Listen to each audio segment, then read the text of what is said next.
Baik, bismillahirrahmanirrahim. Selamat siang semuanya. Terima kasih bagi yang sudah datang meskipun suasananya panas dan kita harus berganti-ganti ruangan. Baik, materi pada hari ini kita akan bahas tentang adaptasi manusia, gitu ya. Dan materi ini bisa diakses di e-kampus, langsung bisa di-download ya. Oke, baik. Kenapa kira-kira pembahasan tentang adaptasi itu penting? Kenapa kira-kira?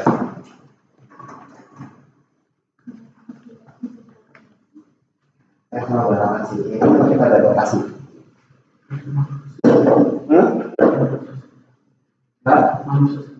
Kita manusia sosial. Aku hubungi manusia sosial dengan kita beradaptasi. Kita adaptasi satu sama lain. Ada bedanya, ya? Karena dunia selalu berubah. Karena dunia selalu berubah.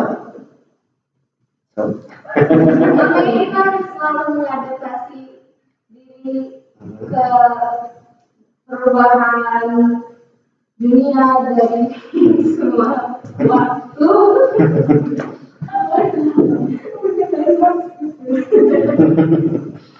Ya, dunia memang kalau permasalahan orang zaman sekarang dunia selalu berubah, tapi permasalahan orang zaman dulu mungkin dunia tidak berubah secepat ini.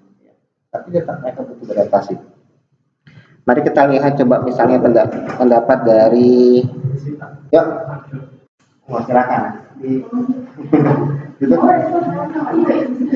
Duduk di mana yang bisa nyaman tempat duduknya. Ini 2 kursi sudah saya ambil. Kalau datang di lesehan aja.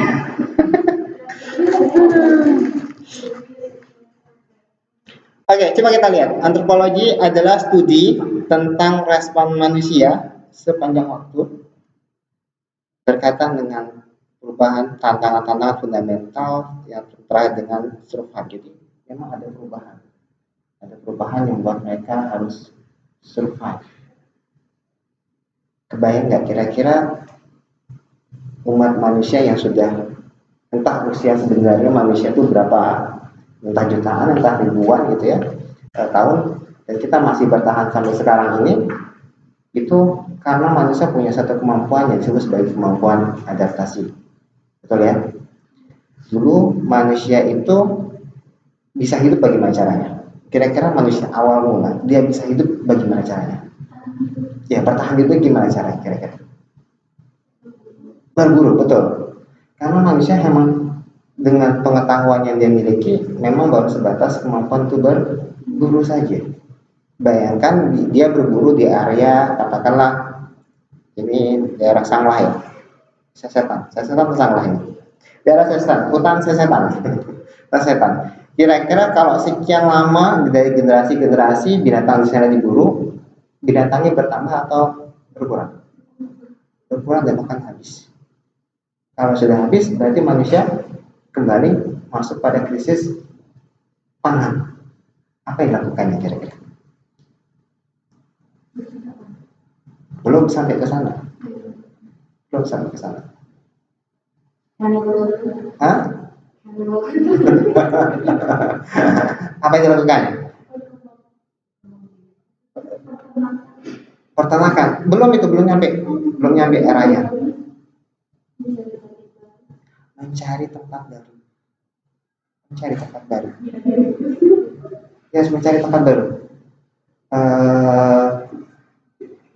Jadi karena satu tempatnya habis, maka manusia solusi yang ada sesuai dengan pengetahuan pada saat itu yang mereka harus berpindah dari satu tempat ke tempat lain. Sama seperti misalnya kalau tempat mereka mengalami kekeringan panjang, ya, kayak hewan-hewan itu kan secara naluri kalau tempat itu kering mereka akan berpindah tempat gitu ya, mencari tempat yang ada airnya.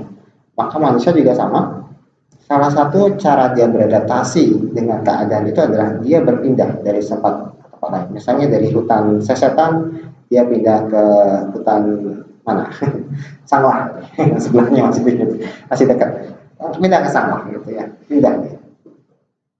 Nah, baru kemudian manusia mengembangkan kemampuan adaptasi yang lain yang disebut sebagai kemampuan apa? Manusia mengembangkan kemampuan adaptasi lain yaitu berupa menciptakan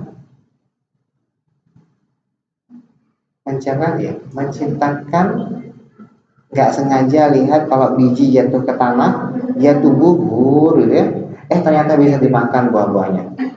Bereksperimen, tanam lagi, akhirnya tumbuh lagi, tanam lagi, akhirnya mereka kemudian mulai menciptakan suatu pola kita bisa hidup dari tanaman itu. Pada saat itu manusia mulai bergeser dari yang sifatnya hunting menjadi hunting, gathering, kemudian menjadi farming ya, berladang. Peradaban manusia itu sudah masuk pada tingkat kemajuan yang lebih tinggi levelnya.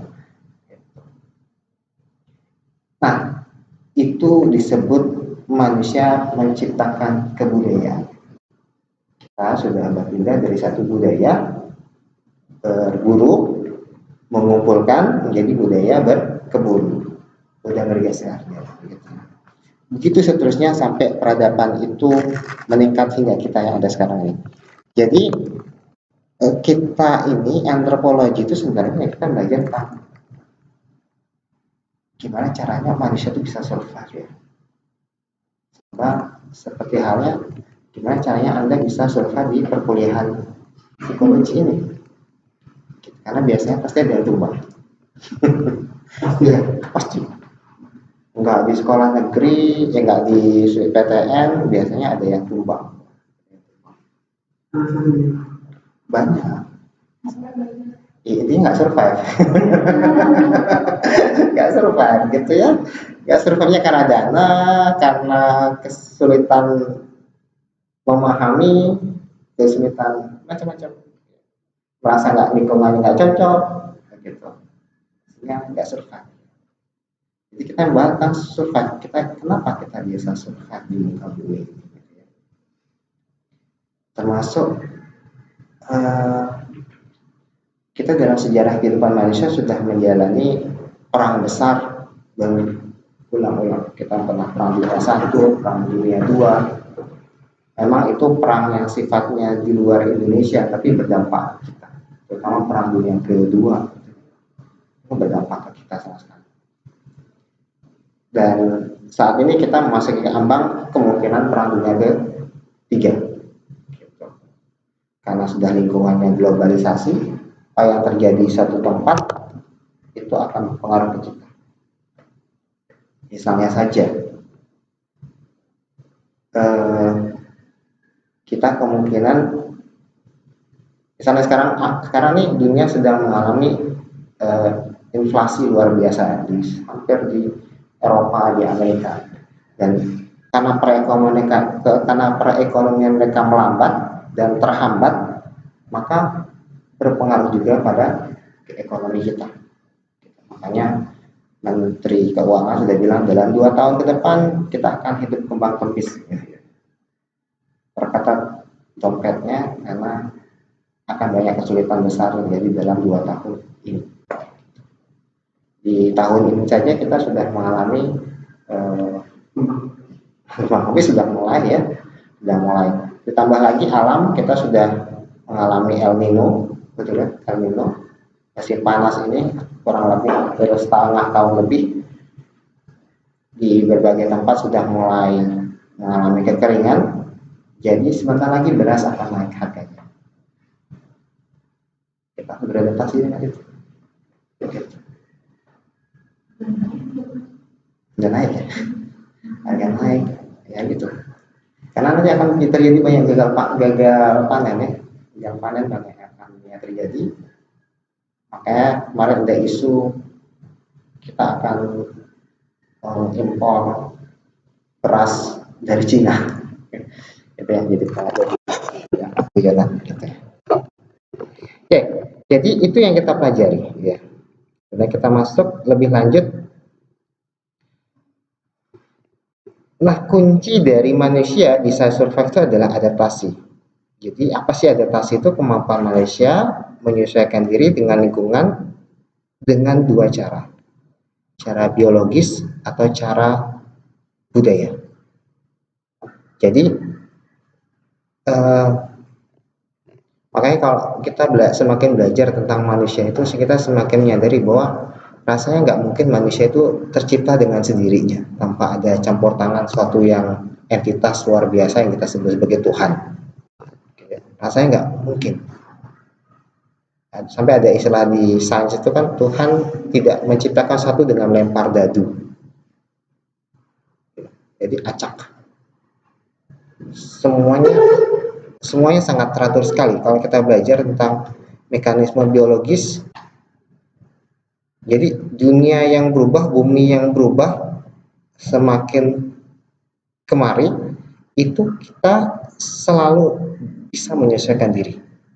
Entah karena Tuhan menciptakan kita perangkat biologis yang luar biasa, atau Tuhan memberikan kita panca indera, kemampuan akal, budi pekerti, sehingga kita bisa survive dalam perubahan itu dengan budaya. Budaya itu apa sih? Budaya itu apa? Budaya itu apa? Pakaian ini budaya nggak? Pakaian ini produk budaya nggak? Iya, produk budaya. Tas, HP, ini produk budaya semua. Jangan membayangkan budaya itu tari-tarian loh ya. Enggak, jangan.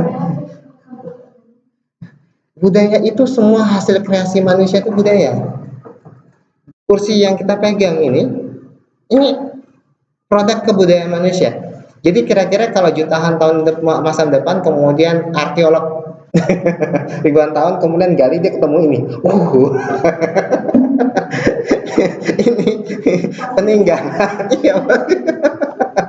Ini fosil luar biasa menunjukkan bahwa tahun 2023 itu manusia cukup beradab. Cukup beradab. Ya, ketemu TV. Ternyata mereka sudah bisa menciptakan TV ya. Gitu. Karena ini semua adalah hasil budaya. Gitu. Jadi itu, jangan pandang budaya itu segala sesuatu yang sifatnya tari-tarian atau kuno tradisional ya. Enggak, jangan gitu. Jadi manusia punya dua mekanisme biologis tambahan di mana mereka beradaptasi. Kalau biologisnya itu, kalau dunia berubah, manusia bisa beradaptasi dengan dua cara. Yang satu sifatnya permanen. Jadi ada variasi perubahan fisiologis yang sifatnya permanen. Jadi gennya manusia berubah. Yang satu lagi hanya perubahannya sementara. Kok cuma satu ya? Satu lagi di sebelahnya kali.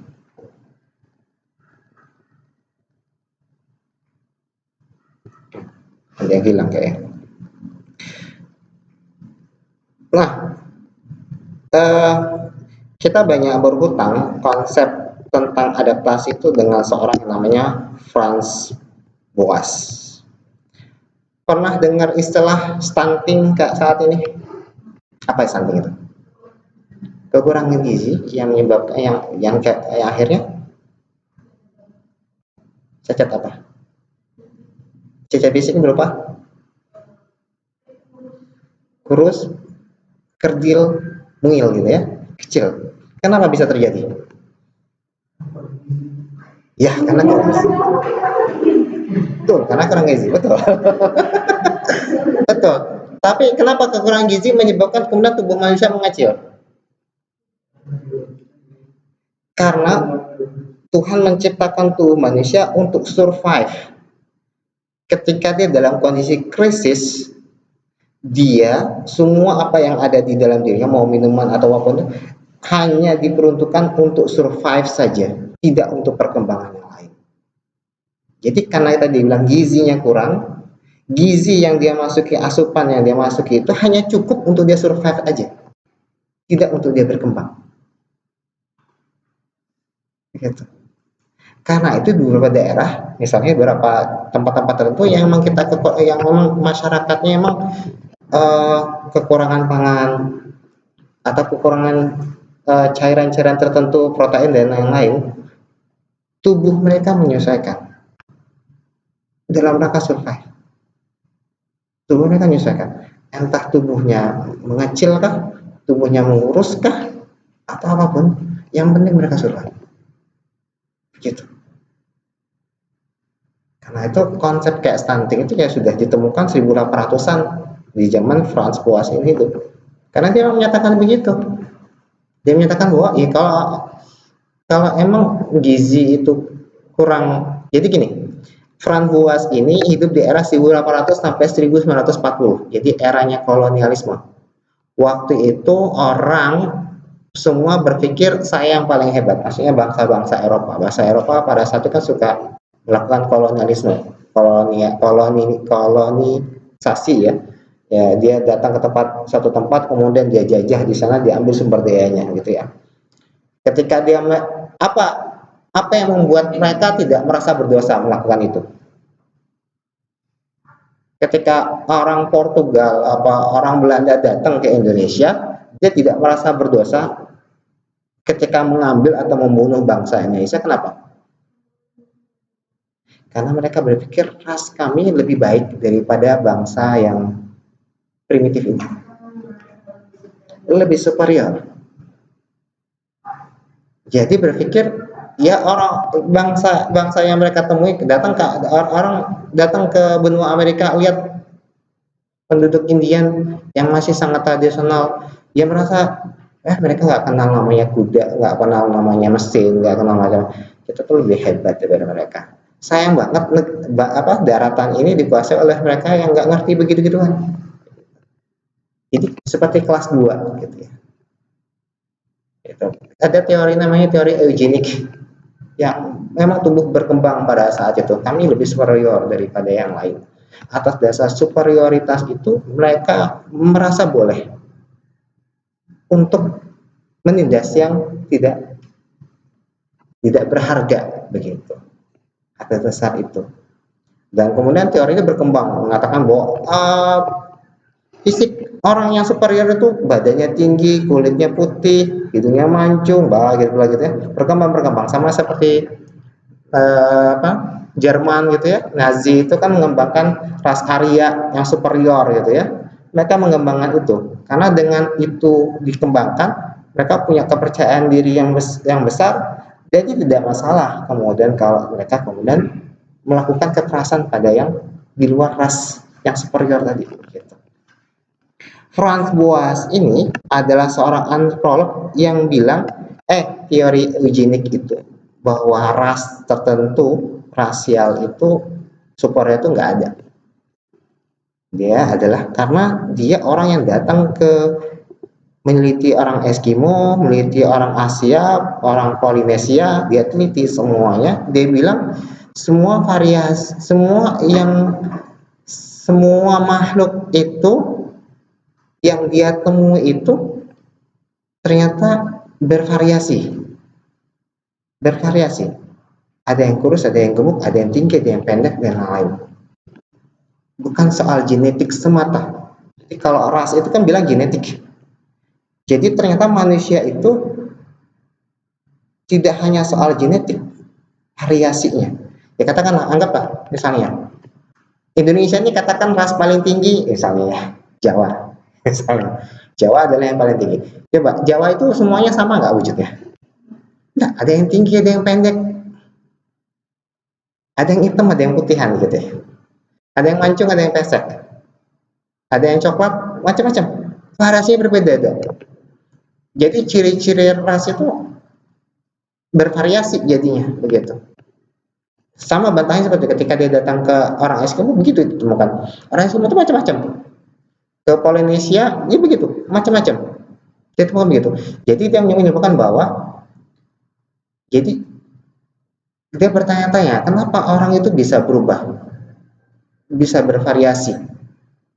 Ternyata manusia bisa bervariasi karena faktor lingkungan yang membuat orang yang berada di sana jadi berubah dalam rangka beradaptasi dengan lingkungan. Jadi lingkungan itu menyebabkan perubahan atau variasi orang-orang yang ada. Gitu. Misalnya kepintaran mereka jadi bervariasi. Ya. Di ras Arya yang superior dikatakan ya yang idiot juga ada gitu kan. Tidak hanya soal genetik, jadi soal lingkungan gitu ya. Jadi Franz Boas itu yang bilang begitu. Ya. Eh, Makanya dia dianggap sebagai pendiri antropologi Amerika. Ya. Yang 4 bidang yang kita kemarin pelajari, antropologi fisik, komunikasi, gitu, arkeologi, budayaan itu, ini yang punya jasa membelah sub bidang itu. Eh, dia juga menemukan kurva pertumbuhan manusia. Kalau ada gambar di sini ya, kita lihat di sini pertumbuhan pertumbuhan manusia itu paling cepat tuh ketika dia lahir masa 1 tahun ya. Bagi yang punya adik atau anak di rumah, pertumbuhan adik kita atau anak kita tuh cepat sekali di 1 tahun pertama. Rasanya baru kemarin ditimang-timang, tahu-tahu sekarang sudah berdiri berlari. Rasanya masih cuma segini, tiba-tiba udah membesar aja dalam waktu 1 tahun. Setelah itu turun drastis, naik, kemudian nanti pertumbuhan itu akan naik kencang ketika masuk mau menjelang tamat SD ke SMP. Ya, pubertas. Tiba-tiba jadi adik kita jadi tinggi banget gitu.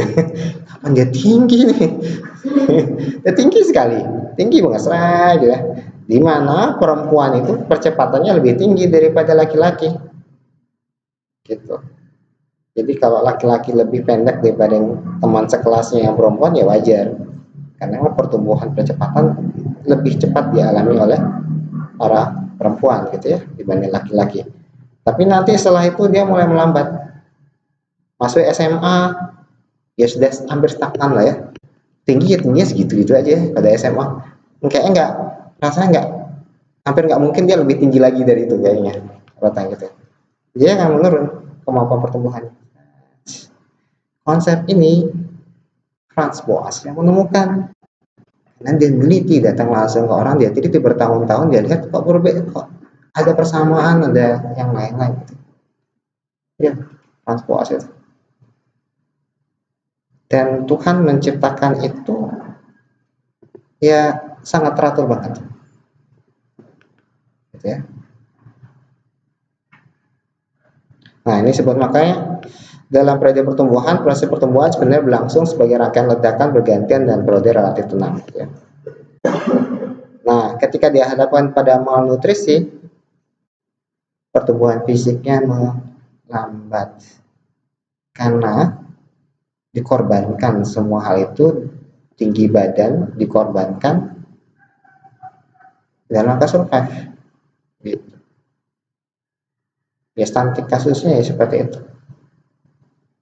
Kan anaknya bukan karena masalah genetik dia jadi begitu, karena emang dikorbankan pertumbuhan yang lain dalam rangka anak itu bisa dan kita ini bisa survive gitu ya.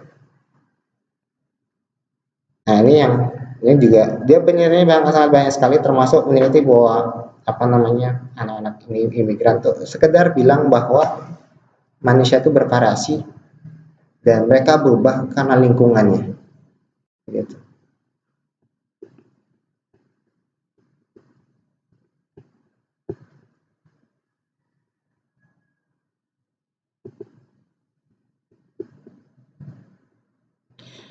Oke, kita lanjut.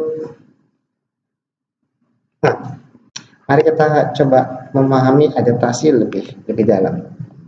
Adaptasi manusia itu adalah ketika saat pertama adalah ketika menjadi lebih terbiasa dengan lingkungan mereka. Sebenarnya kalau di psikologi adaptasi itu dibedakan dengan penyesuaian diri. Ada bedanya di psikologi itu. Kalau penyesuaian diri bahasa Inggrisnya adjustment ya, adjustment. Kalau ini adaptation, adaptasi dan adjustment itu something different dalam psikologi. Kalau penyesuaian diri itu lebih pada sifatnya mental ya, mental dan perilaku. Kalau di psikologi itu. Jadi satu, dia terbiasa. Kalau ini yang kalian kan semua semester 1 baru semua, kalau mulai terbiasa dengan lingkungan kampus, terbiasa dengan sistemnya, terbiasa dengan perkuliahannya, berarti sebenarnya sudah proses kita beradaptasi di lingkungan ini. Itu yang pertama. Tapi yang kedua adalah ketika orang membuat penyesuaian untuk mengatasi. Jadi dalam suatu keadaan itu akan muncul situasi-situasi yang berat bagi kita, gitu ya, berat, dan itu harus diatasi, gitu ya, dalam proses itu. Tapi kalau itu bisa dilalui, maka kita berhasil dalam proses adaptasi ini.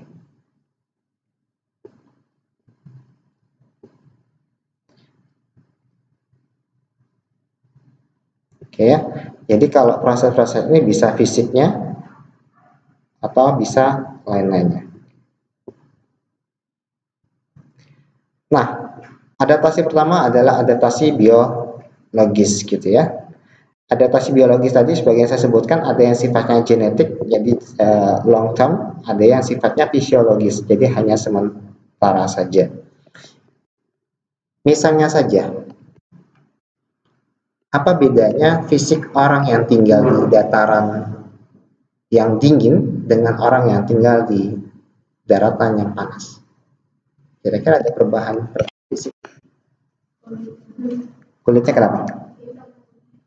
Yang hitam yang mana? Yang panas. Kenapa bisa hitam? Hanya karena hanya sinar matahari saja kita menghitam. Suhu awalnya panas, kalau kita kepanasin lama kita menghitam. Kalau kita berada di ruangan ini tanpa AC, lama-lama kita menghitam nggak? Kalau kita langsung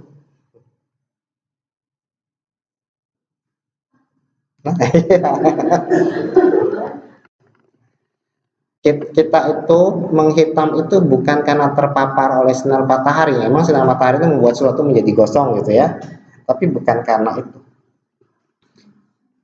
Kita itu berubah menjadi menghitam karena adaptasi dalam tubuh kita.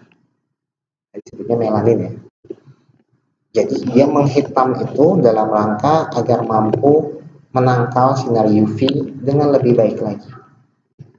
Karena itu dia menghitam. Bukan karena kena panasan matahari jadi menghitam.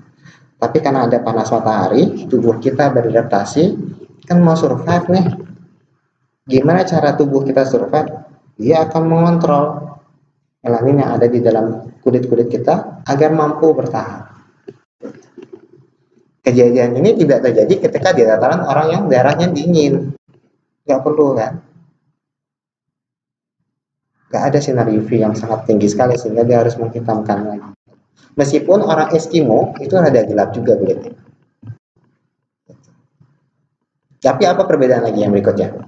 Orang yang tinggal di daerah panas dengan orang yang tinggal di daerah, ya katakan kutub gitu lah, bedanya.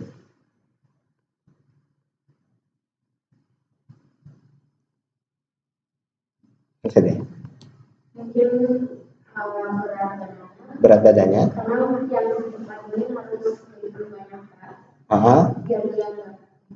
Ya, jadi badannya lebih berisi, lebih besar, gitu ya, lebih besar, berisi. Bukan karena dia kegemukan, bukan, karena tubuhnya beradaptasi dalam rangka survive, gitu. Makanya dia membesar, gitu. Makanya nanti ada teori badan memanjang, badan membesar, badan mengecil. Misalnya ada teori mengatakan bahwa kalau daerahnya panas, kecenderungan teorinya mengatakan bahwa daerahnya sangat panas, kecenderungan itu badan orang akan memanjang, gitu, memendek, atau memendek. Karena kenapa demikian? Karena menghindari penguapan yang berlebihan. Kalau kita terlalu panas kan tubuh kita kan banyak cairannya, kita akan menguap lebih banyak begitu. Dalam rangka itu maka dikecilkan tubuhnya. nanti akan bisa, itu perubahannya mungkin sementara saja, tapi kalau dia bertahun-tahun tinggal di satu lingkungan itu, secara fenotip genetik dia akan mengalami perubahan. Termasuk eh, hidung, lubang hidung, lubang hidung di orang yang daerah yang tinggi dia akan lebih kecil dibanding orang yang tinggal di daerah yang panas. Wah, itu bisa mengecil.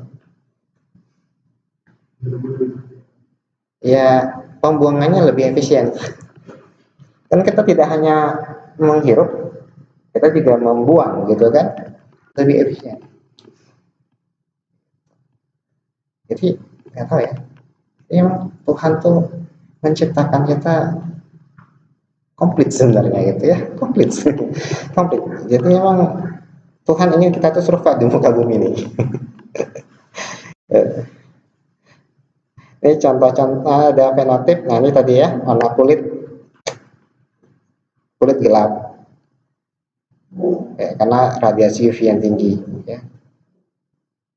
Kalau dia kurang, warna kulitnya lebih cerah. Tinggi badan, ya tinggi badan karena kesediaan makanan panan ya. Pertumbuhan rambut di lingkungannya sangat dingin, rambutnya lebih tebal, lebih tebal. Nanti dicek ya, yang tinggal punya teman-teman yang daerahnya dari tempat yang tinggi-tinggi itu, rambutnya lebih tebal enggak? Karena ya emang tubuhnya akan apa ya, mengatur perubahan itu dalam rangka dia survive di tempat dingin itu. Lebih tebal lebih baik untuk menghangatkan badan. Nah seterusnya banyak contoh-contoh fenotip yang bisa kita lihat. Kalau fisiologis suhu tubuh kita berkeringat itu kalau terpapar suhu yang sangat panas kita berkeringat, nah gitu ya. Termasuk pembuluh darah kita akan menyempit gitu ya untuk mengurangi panas, pengaturan suhu tubuh. Nah ini jadi menarik ya. Ketika terpapar suhu dingin, tubuh mengalami vasokonstriksi, yaitu penyempitan pembuluh darah di kulit untuk mengurangi kehilangan panas. Kira-kira ini ada hubungannya dengan stroke nggak ya? Stroke ada hubungannya. Jadi manusia itu kan punya hormon kortisol dan adrenalin. Jadi kalau kita dalam kondisi yang tegang, itu maka hormon itu akan muncul menyebabkan jantung itu bergerak lebih kencang, karena jantung itu kan pompa kita. Kalau pompanya lebih kencang maka aliran darah itu kan lebih keras ya. Kayak orang lagi kalau dalam situasi yang waspada, jantung duk duk duk duk duk duk duk duk, pompanya bergerak lebih kencang maka aliran darah akan lebih kencang.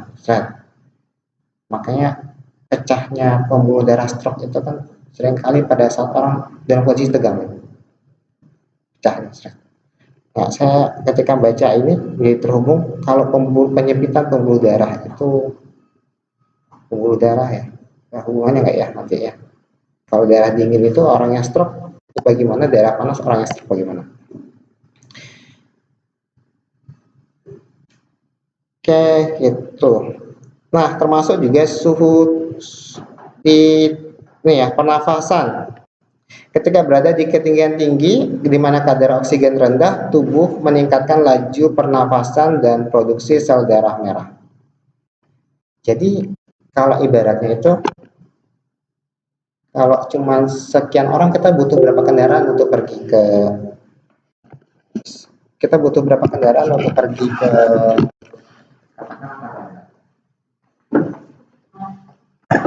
orang yang cuma segini butuh berapa kendaraan? Jelas. Kalau motor bisa berapa? 3 motor cukup ya. Oke. Tapi kalau 100, kita butuh lebih banyak kendaraan. Betul. Logika yang sama itu berlaku dengan tempat di mana kita berada. Kalau di tempat ini kan dari mana ada? Oksigen banyak atau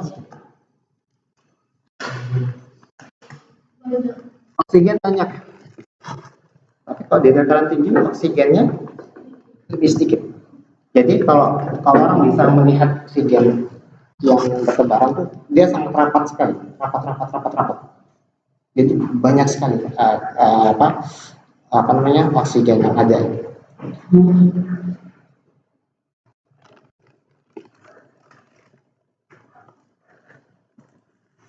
Nah, kendaraan itu ya itu adalah sel darah merah kita. Gitu ya. Jadi sel darah kita itu bisa menjadi lebih banyak atau lebih sedikit, emang tergantung kebutuhan yang tubuh miliki untuk mengangkut oksigen. Kalau oksigennya dia butuhkan lebih banyak, maka dia akan memperbanyak sel darah merah untuk mengangkut oksigen. Gitu ya. Oksigen itu sangat penting. Misalnya kalau kita nggak punya oksigen di otak kita, Anda nggak akan bisa belajar dan berpikir dengan baik. Nggak akan bisa belajar karena nggak ada oksigen. Kadang-kadang orang yang terlalu tegang itu kan dia lupa bernafas. Kita sadar kan kalau kita lupa bernafas ya. Karena kita lupa bernafas dalam posisi yang sangat tegang itu mengakibatkan oksigen itu masuk ke tubuh kita jadi sedikit. Jadi sel darah merah kita mengangkut oksigen nanti akan mengalir ke seluruh tubuh yang ada itu ya. Sampai di sini otak kita butuh asupan oksigen yang sangat banyak. Karena nggak ada, kita nggak bisa berpikir. Gitu. Kalau panik ya panik tanpa terkendali. Nggak bisa pikir.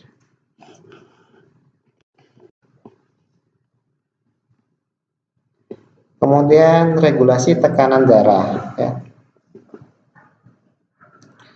Tubuh manusia memiliki sistem yang memungkinkan untuk mengatur tekanan darah. Saat seorang berolahraga, tekanan darahnya dapat naik untuk mengirim lebih banyak oksigen dan nutrisi ke otot yang aktif. Ya. Jadi kalau kita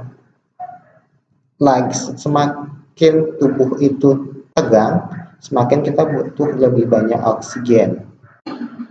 Lebih jadi tekanan sel darah merahnya juga diproduksi lebih banyak karena semua bagian otot kita dan atau bagian-bagian fungsi yang lain dia butuh asupan oksigen tersebut.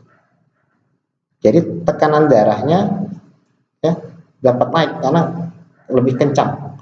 Kayak orang yang berolahraga kan jantungnya lebih kencang, lebih kencang dia. Jadi aliran tekanannya darah itu jadi lebih cepat, juga sel darah merah yang ada di tubuh menjadi lebih banyak karena butuh oksigen gitu. Gitu.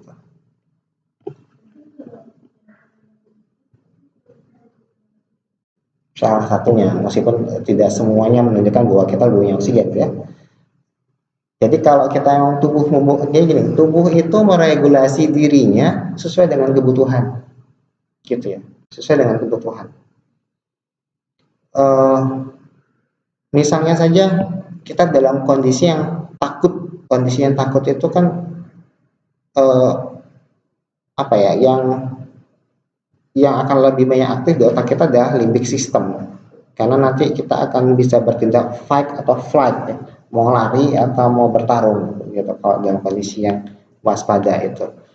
Di sisi lain juga tubuh kita mempersiapkan diri dengan adrenalin dan lain-lain. Itu mengaruhi degup jantung lebih kencang lagi gitu. Jadi nggak mesti karena oksigen, tapi darah itu menjadi sentral dalam tubuh kita karena semua zat-zat bergizi itu dia transportasinya adalah darah. Mineral, vitamin dan lain-lain itu transportasinya darah. Kalau jantung kita butuh apa, ginjal kita butuh apa, paru-paru butuh apa, usus kita butuh apa, yang memberikan nutrisi itu semua itu adalah darah. Gitu.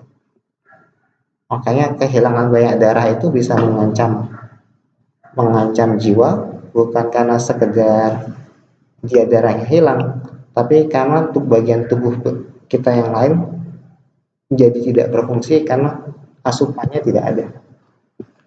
gitu.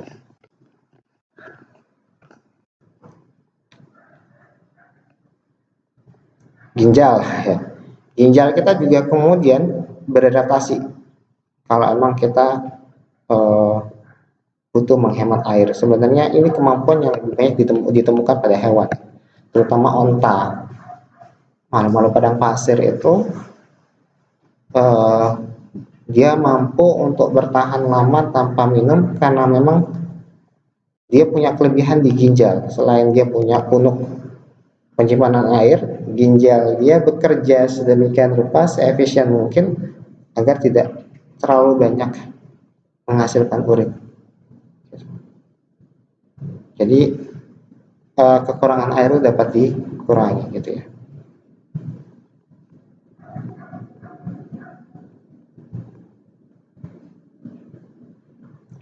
Ini kalau kita stres juga hormon stresnya kortisol masuk, naik, muncul. Jadi energi kita akan naik dan waspada lebih tinggi. Tapi kalau terlalu lama posisinya seperti ini, tubuhnya menjadi terlalu tegang. Gitu. Jadi akan berbahaya pada tubuh manusia. Tapi satu sisi Tuhan itu menciptakan otak kita itu punya sifat plasticity. Otak kita tuh punya kemampuan begitu. Makanya kalau Anda pernah dengar kasus orang yang epilepsi gitu. Orang epilepsi kan kasih obatnya sangat banyak banget. Bisa 10 obat dalam sehari makan gitu edesi itu. Profesor saya dulu di S1 itu profesor farmasi, dia bilang Anda itu minum obat tuh kalau terpaksa aja, jangan dikit-dikit minum obat.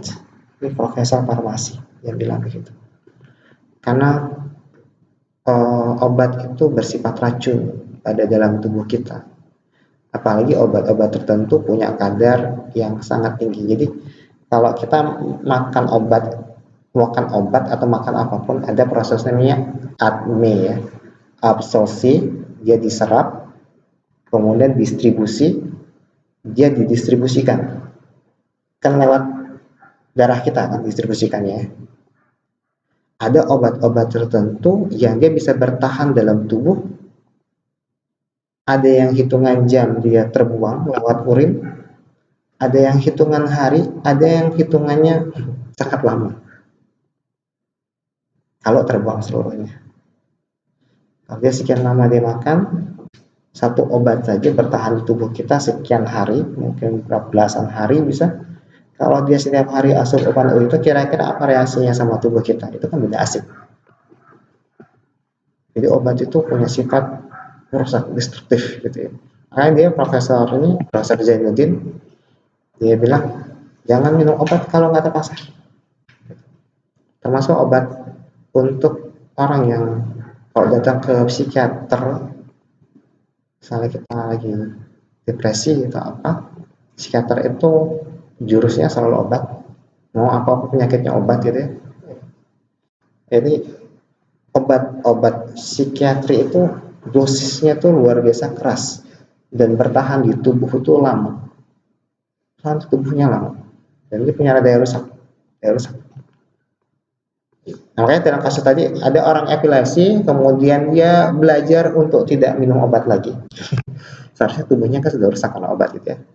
Tapi otak itu punya kemampuan plastisi, dia bisa memperbaiki dirinya. Jadi dia bisa pulih. Dengan izin Tuhan ya. Izin Tuhan. Saya nggak bilang semuanya bisa pulih. Dengan izin Tuhan dia bisa pulih, karena dia punya sifat dia memperbaiki diri gitu. Gitu.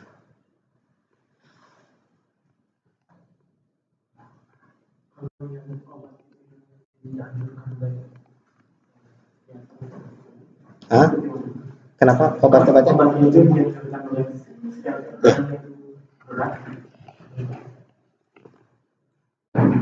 Karena itu dunia kedokteran kita disebutnya medicine, bukan healing. Betul nggak? Obat, bukan healing. Eh, jadi sebenarnya makanya tidak ada obat yang tidak punya terutama obat-obat yang tinggi dosisnya itu pasti dia ada pengaruh karena dia bertahan lama di tubuh kita, pasti ada pengaruhnya, nggak bisa tidak, pasti punya pengaruhnya walaupun dianjurkan ya. Masalah kayak kita kayak minum paracetamol gitu ya, kalau mau berapa lama minum paracetamol terus menerus, dikit-dikit pusing paracetamol, dikit-dikit pusing paracetamol, bayangin ke tubuh kita bagaimana, itu kan pasti ada efeknya walaupun dia emang punya apa namanya, dia membantu tapi dalam jangka panjang dia tidak membantu lagi. Dia membantu tapi ya untuk gimana ya?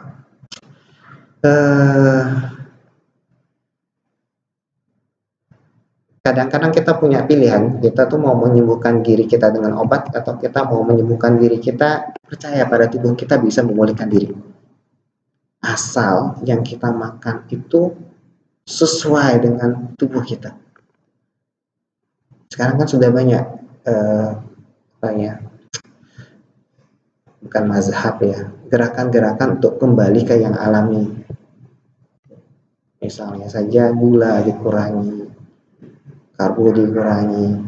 Kita ngasih asupan sesuai dengan tubuh kita yang kita butuhkan saja.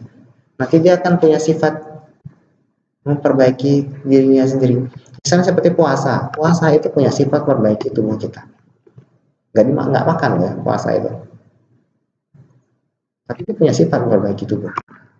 Makanya salah satu solusi menyembuhkan diri adalah puasa. Banyak-banyak puasa. Jadi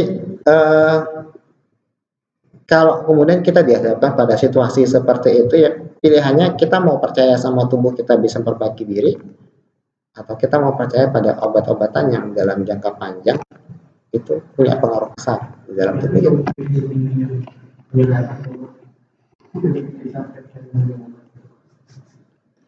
Ya,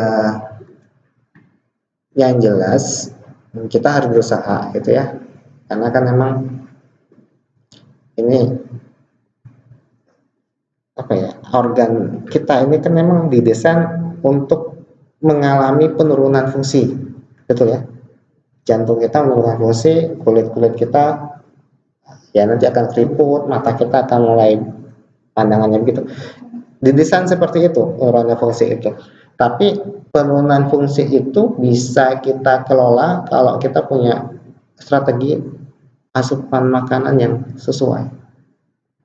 Kalau ngikuti pola gaya hidup yang sekarang, dikit-dikit kafe, semua serba manis luar biasa, kita akan cepat mati ya, cepat menua dan cepat mati. Fungsi kita akan cepat hilang begitu. Sama orang-orang, makanya ada orang yang berpendapat bahwa sebenarnya manusia tuh kayak adirai misalnya. Ya, ini adirai itu cukup menakjubkan menurut saya. Dia usianya udah 50 tahun. Dia ke rumah sakit tuh hanya sekali saja. Saat dia dilahirkan.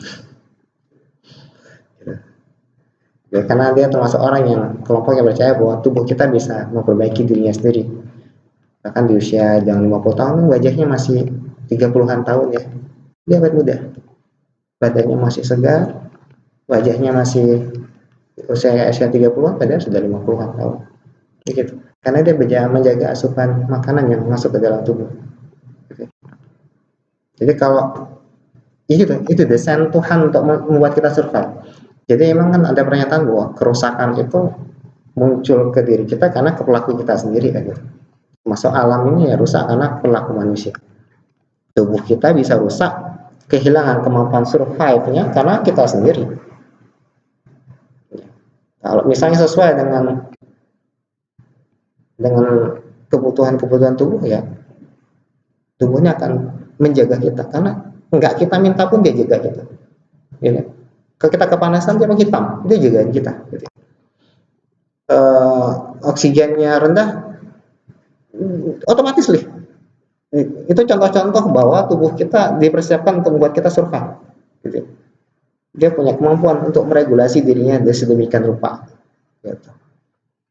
Masuk lepas, dan lain-lain. Sebenarnya kalau orang stres, kalau dia mau untuk apa ya, dia mau untuk menyembuhkan dirinya dan percaya sama dirinya dan pada tubuhnya, dia bisa kembalikan. Tapi karena dia nggak mau, akhirnya terfiksasi pada masalah terus-menerus, akhirnya collapse dia.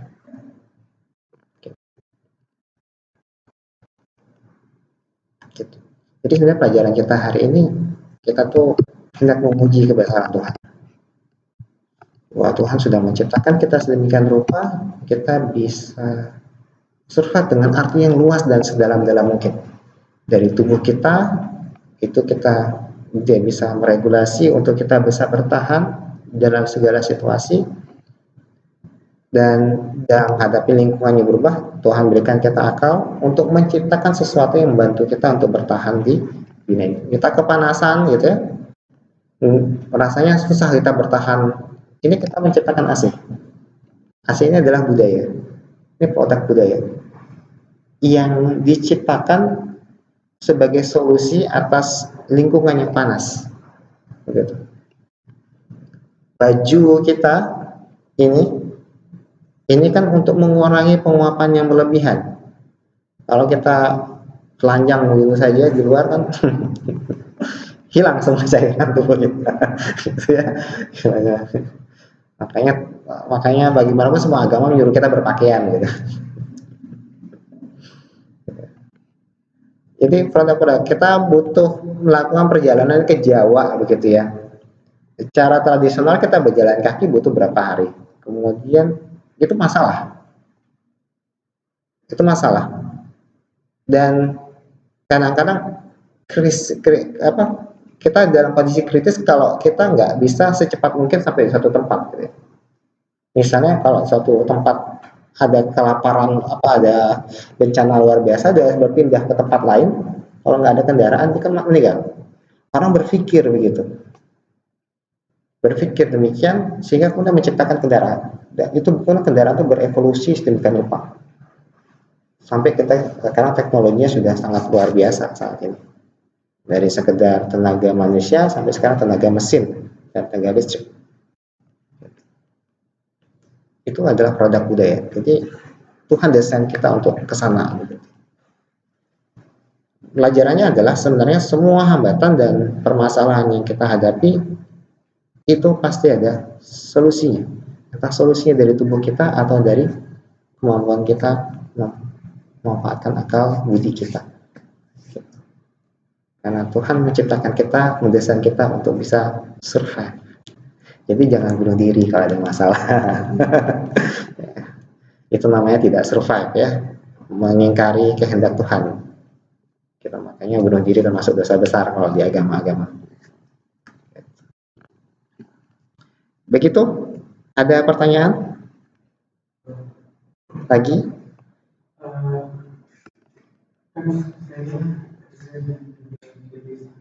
Di sana. Oke, di mana?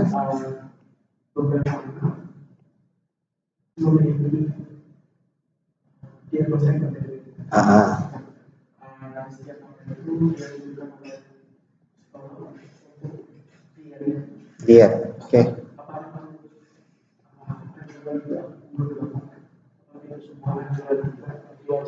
Misalnya apa? Misalnya apa? Dietnya apa? Operatif. Tepung ya, karbo ya, manis.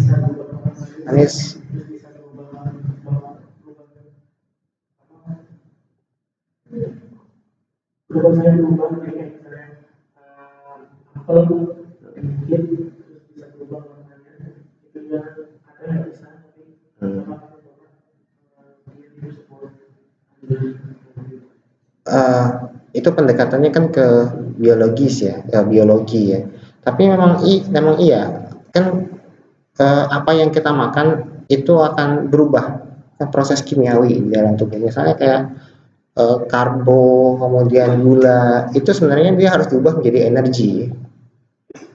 dia berubah jadi energi kan gitu. Kalau nggak dia jadi energi, nggak terpakai, jadi lemak tersimpan. Jadi lemak ini berbahaya juga gitu kan. Makanya anak-anak yang ADHD misalnya ya dia menghindari makanan gitu karena kita seperti ngasih steroid gitu ya. Kasih makan itu jadi wow, mesinnya jadi meledak, dia semakin muter-muter nanti. Kayak jelas gitu ya. Karena dia dianjurkan untuk diet itu gitu ya. Agar dengan cara diet itu ya tubuh kita belajar untuk seperlunya gitu ya, meregulasi dengan lebih baik lagi. Saya kira sih emang tepat begitu ya.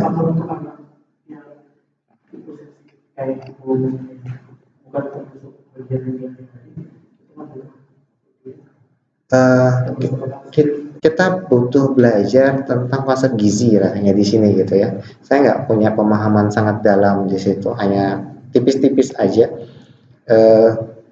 Kalau emang tertarik ke sana, rasanya sekarang banyak sumber informasi untuk belajar itu. Makanan apa berpengaruh apa ke dalam tubuh kita, nanti dia berubah jadi kimiawinya jadi seperti apa. Gitu ya. Itu masih terjadi, nggak mungkin tidak. Apa yang kita makan pasti gitu. Karena itu kan kita punya konsep 4 sehat 5 sempurna yang sekarang sudah nggak ada lagi ya. Sudah dibuang 4 konsep 4 sehat 5 sempurna dengan susu. Sekarang yang ada adalah konsepnya ya kita harus cukupi mineralnya, vitaminnya, karbonya secukupnya dan lain-lainnya. Itu yang konsep yang kita pakai sekarang. Gitu. Begitulah ya. Oke. Ada lagi?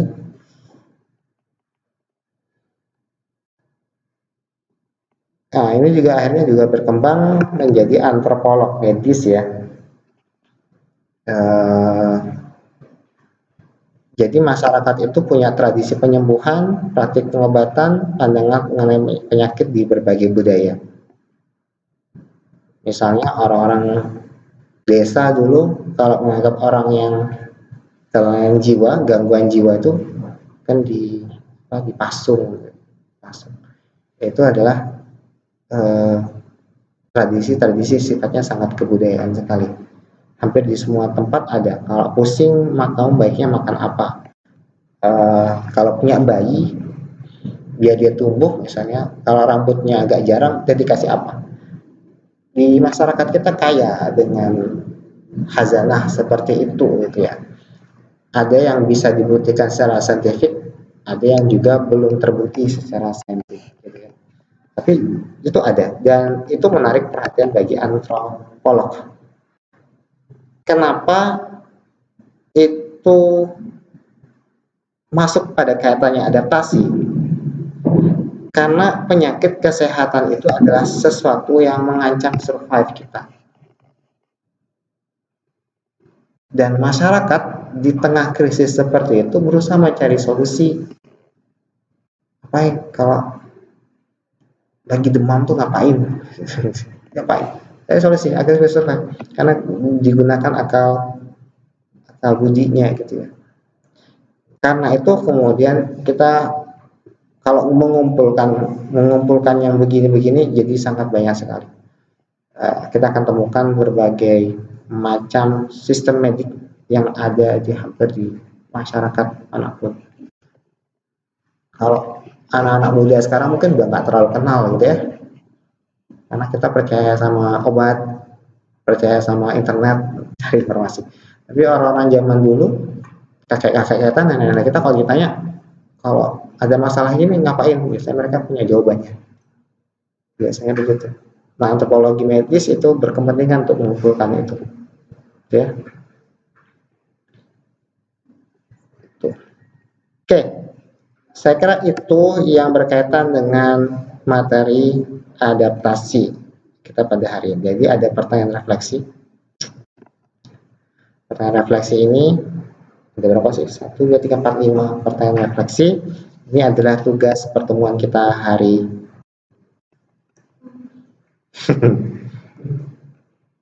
ya. Pertemuan kita hari ini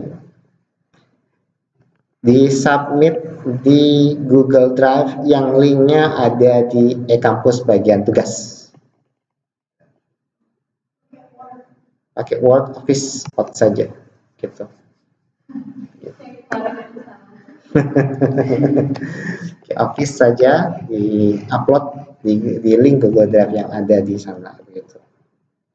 Saya kira di zaman internet begini jawab ini gampang lah.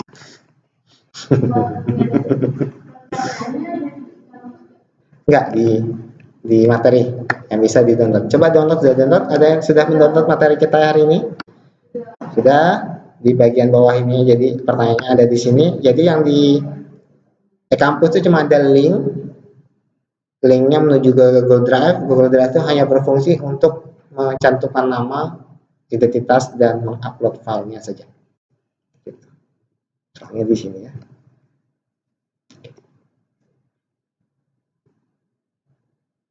Oke, saya kira pertanyaan refleksi ini akan membantu kita memahami, memaknai pertemuan kita pada hari ini. Oke. Ada pertanyaan sebelum kita selesaikan?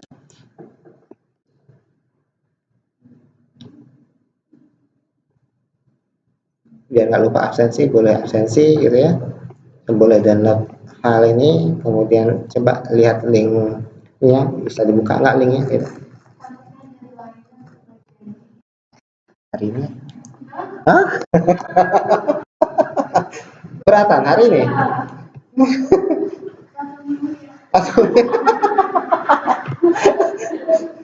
Satu minggu pun dikasih, nanti kerjain sehari sebelum deadline.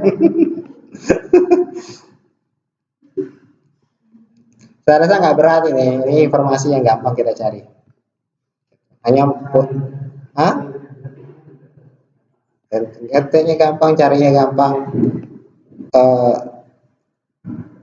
Yang terpenting adalah memahami konsep pertanyaan refleksi ini dan kita punya pemahaman jawaban atas ini gitu.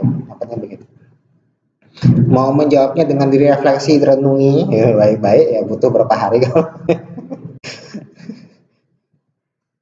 Atau kita mencari informasi berkaitan dengan ini yang sudah ada. Saya rasa lama.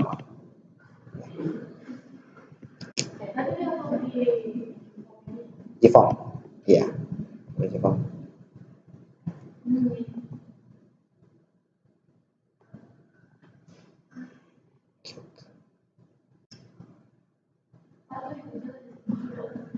Hah? Kalau nggak ada di Google, boleh nanya sama tetangga. Nanya tetangga, Nek, kita tuh gimana sih cari yang mengatasi?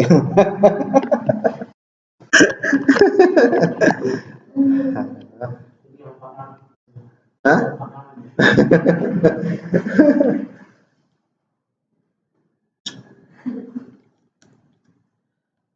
Kita itu sampai pada era kita tuh overload dengan data. Enggak gini kan gak gampang kita tuh overload dengan data. Karena kita overload dengan data, sehingga kita agak kehilangan kemampuan memaknai data itu. Maksud saya dengan pertanyaan ini sih, pertanyaannya akan gampang ada temukan jawabannya. Tapi maksud saya adalah ya manai saja refleksi pertanyaan ini dengan kita sendiri. Iklim global sekarang lagi berubah. Panas dan dingin lagi tidak teratur. Bahkan kalau kita dengar para analis El Nino gitu ya, kan ada La Nina dan El Nino. Tahu kan bedanya La Nina dan El Nino ya? Badai. Dengar kan? Pernah dengar kan La Nina dan El Nino? El Nino itu panas, La Nina itu dingin. Kalau badai La Nina lagi datang kita hujan aja terus. Kalau El Nino datang kita kemarau saja, panas tanpa hujan, tanpa air. Gitu. Kalau dulu La Nina dan El Nino bisa diprediksi karena dia teratur. Kalau sekarang sudah tidak teratur lagi. Sekarang dunia ini iklim globalnya begitu. Nah, dengan yang begitu, pola penyakitnya apa pengaruhnya pada penyakit-penyakit kita? Dan bagaimana kesehatan itu? Terus bagaimana kita beratasi begini? Gitu. Kalau ini pertanyaan standar, Perubahan gaya hidup modern telah mengaruhi pola tidur dan kesehatan manusia. Tuhan itu menciptakan kita mampu tidur kapan saja nggak sih? Atau emang kalau di dalam Islam itu konsepnya malam itu sebagai tempat istirahat. Waja'alna laila libasa. Kami jadikan malam itu sebagai libas, selimut untuk kita beristirahat. Tapi manusia memang punya kemampuan untuk pola tidurnya bisa berubah. Tapi kira-kira itu berpengaruh nggak pada kesehatan untuk jangka panjang? Gitu ya. Diet itu kira-kira berpengaruh pada kesehatan dan metabolisme manusia nggak? Nah, ini pertanyaan tadi. Ya. Kemudian teknologi informasi dan media sosial telah mempengaruhi cara kita berkomunikasi dan berinteraksi satu sama lain ya. Ini yang ini nih bahkan sekarang yang buat Facebook itu sudah mau menciptakan AI itu masuk ke, ntar lagi mungkin WA kita ber-AI kali ya, artificial intelligence. Karena direncananya begitu. Kalau udah begitu, kira-kira apa yang terjadi sama kita? Cara kita berkomunikasi, mungkin kalau misalnya dapat WA dari orang yang kita nggak suka, kita bingung cara balasnya apa, kita minta tolong jawabin dong. Iya, saya pernah berantem sama istri saya gitu ya, dia chat saya banyak lebar, saya bingung mau jawab apa saya ini, saya jawab kami pertama berantem gitu. Jawab apa gitu, bingung saya jawabannya, saya minta tolong, saya dapat WA begini, tolong bantu saya menjawabnya, yang jawaban itu bisa menenangkan hati. Dijawabin sama dia. Dijawabin sama dia. Begini ngomongnya. Ah, nggak saya kirim itu. Tapi begitu. Makanya sekarang semua itu kan bisa, kita sekarang nggak bisa percaya. Foto aja sudah bisa dibikin. Kita pakai Bing misalnya. Tolong buatkan saya gambar di chat Bing itu. Buatkan saya gambar ini, nanti dia pakai bekerja sama dengan AI namanya DALL-E, dia bikin gambarnya. Set. Gitu.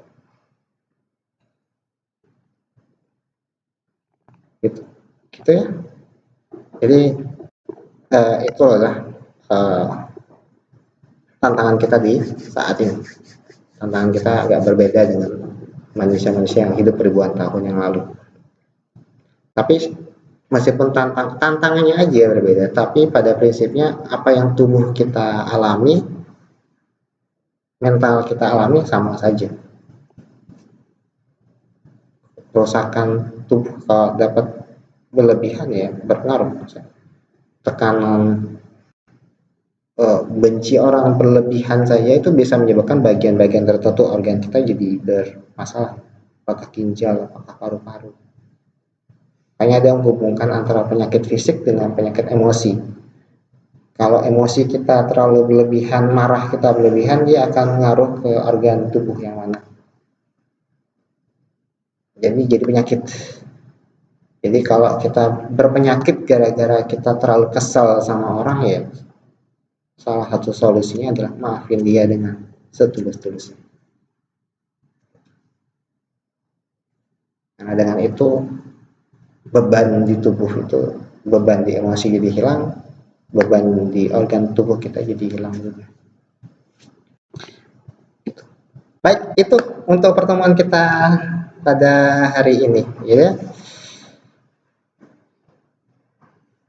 Saya tutup. Selamat siang semuanya.